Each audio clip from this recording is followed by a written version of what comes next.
Hi guys, welcome back to my channel Kurukutti kitchen. நம்ம இன்றைக்கி பார்க்க போகிறது சிம்பிள் கார தோசை, ரோட் கடை ஸ்டைல் கார தோசை எப்படி பண்ணுறதுன்னு நம்ம இப்போ பார்க்கலாம். அதுக்கு மிக்ஸி ஜார் எடுத்து அதில் ஒரு 4 தக்காளி நறுக்கி அதுக்குள்ளே போட்டுக்கோங்க. அது கூட 4 மிளகா சேர்த்துக்கோங்க. உங்களுக்கு காரம் இன்னும் தேவை அப்படின்னா இன்னும் 2 மிளகா கூட சேர்த்துக்கோங்க. அதை நல்லா மிக்சியில் இந்த மாதிரி அடித்து எடுத்துக்கோங்க. இப்போ அடுப்பில் ஒரு கடாய் வச்சு அதில் ஆயில் ஒரு 4 ஸ்பூன் விட்டுக்கோங்க. ஆயில் ஹீட் ஆனதும் கடுகு சேர்த்துக்கோங்க.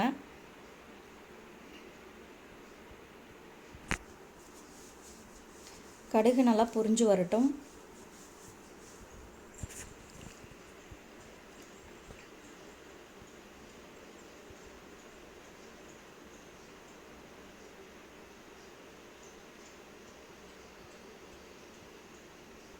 கடுகு நல்லா பொரிஞ்சு வந்ததும் அது கூட கருவேப்பிலை சேர்த்துக்கோங்க.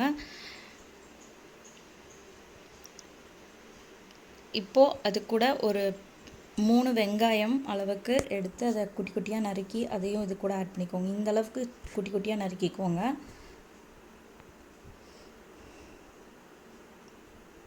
வெங்காயம் நல்லா வதங்கட்டும். இப்போது வெங்காயம் வதங்கிறதுக்காக உப்பு சேர்த்துக்கோங்க.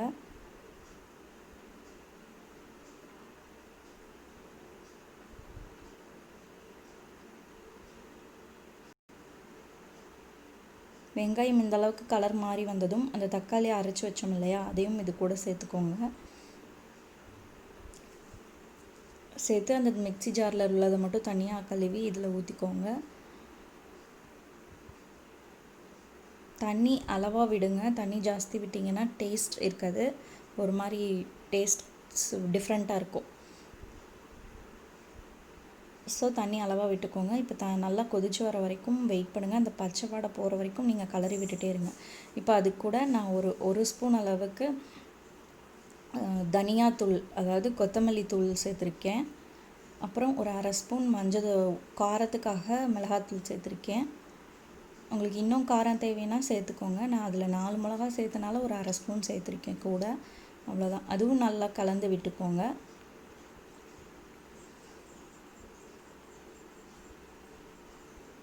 இந்த அளவுக்கு ட்ரை ஆகி வர வரைக்கும் நீங்கள் அதை நல்லா கலக்கிட்டே இருங்க. இந்த அளவுக்கு ஆயில் பிரிஞ்சு வர வரைக்கும் கலக்கிக்கோங்க.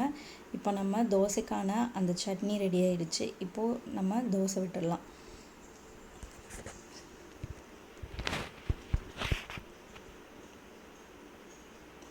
பாருங்கள் இந்த அளவுக்கு இருக்குன்னு. இந்த அளவுக்கு ஜூஸியாக நான் ஆயிலெலாம் பிரிஞ்சு வர அளவுக்கு நீங்கள் பண்ணிங்கன்னா தோசை சூப்பராக இருக்கும். இப்போது தோசைக்கல் வச்சுருக்கேன். தோசைக்கல் ஹீட் ஆனதும் தோசை விட்டுக்கலாம்.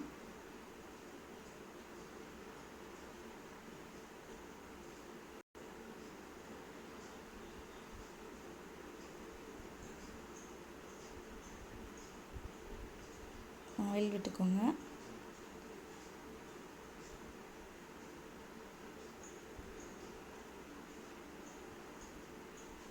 இப்போது கொஞ்சம் அந்த தோசை இதானதும் அந்த சட்னி நம்ம பண்ணி வச்சதை எடுத்து இது மேலே நல்லா தடவி விட்டுக்கோங்க.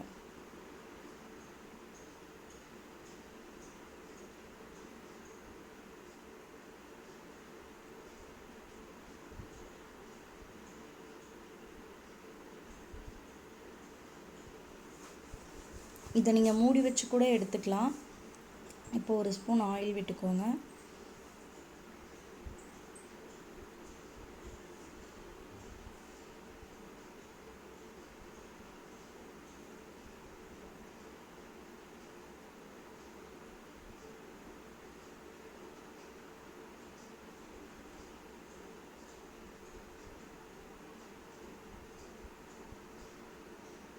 அவ்வளோதான், நம்ம கார தோசை ரெடி ஆகிடுச்சு.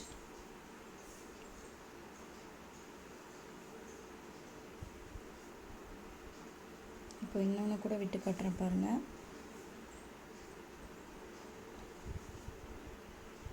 தோசை சாப்பிட அப்படியே ஹோட்டல் ஸ்டைலில் இருக்கும். இந்த சட்னி நீங்கள் எவ்வளோ காரமாக செய்கிறீங்களோ அந்தளவுக்கு தோசை கார தோசை சூப்பராக இருக்கும். கண்டிப்பாக ட்ரை பண்ணி பாருங்கள்.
இது நம்ம திருப்பி போடக்கூடாது. திருப்பி போட்டோம்னா அது ஃபுல்லாக தோசைக்கல்ல இதாகிடும்.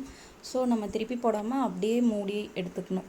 அவ்வளோதான் ஃப்ரெண்ட்ஸ், நம்ம கார தோசை ரெடி ஆயிடுச்சு.